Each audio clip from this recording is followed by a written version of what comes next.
One more thing I wanted to know more about, and I think our audience would be very interested in, is the overall hiring approach at cred. Maybe we can just talk about what do you look for when you hire at cred for design roles, product roles, anything related to, the whole product building side of things.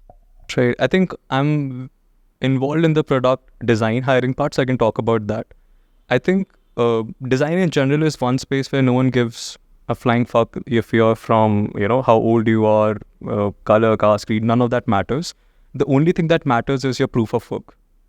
Like, is your work amazing? And that amazing is relative.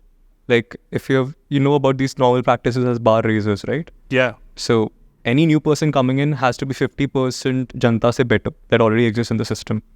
So the lookout is always like, is this person's work amazing? That is one, and that's when the initial filtering starts happening. Post that, I think one thing that Arish Bhai has somehow been able to crack, and I think he's known for that, he makes amazing teams wherever he goes, is like he has gotten the most talented people in the team, but they're also great humans.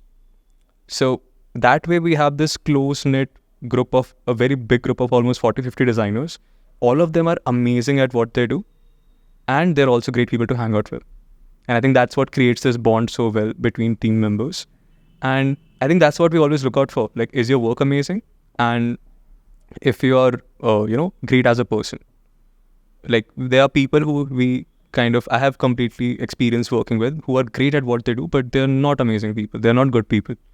So I think it's a no asshole policy. Again, not quite right, but it's something that I usually apply for that. If I have to work with someone, if I have to spend 8 hours of my most focused hours of my day with someone, they have to be people who I really, I can actually have a good conversation with. I can work with them as well. You don't want someone who kind of comes and ruins that whole experience of a team. So I think these are two factors that we really look into. And post that, I think none of that matters. I think, yeah.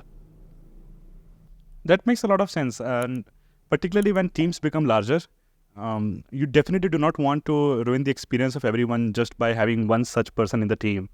So I think this balance is very, very important. Not just at large teams, I would say, even at small teams like Airtribe, we have to be very particular, whether it's skill set and how good they are as a person, whether there is a good balance or not. Right. And I think this, even I have realized, sometimes you don't have that liberty in the very initial phase of your company. But I think luckily what works for cred is it's also aspirational for designers. So we have the liberty to choose and pick from. But there was a point in time when it was just starting off, like before cred was cred. I think even then, I think Bhai was able to pull in such great people who made what cred is. I joined it much after it was already established. So even at that stage, finding the right people, I think was, for me, I have no idea how he did it. But I think he has done a great job in that so far.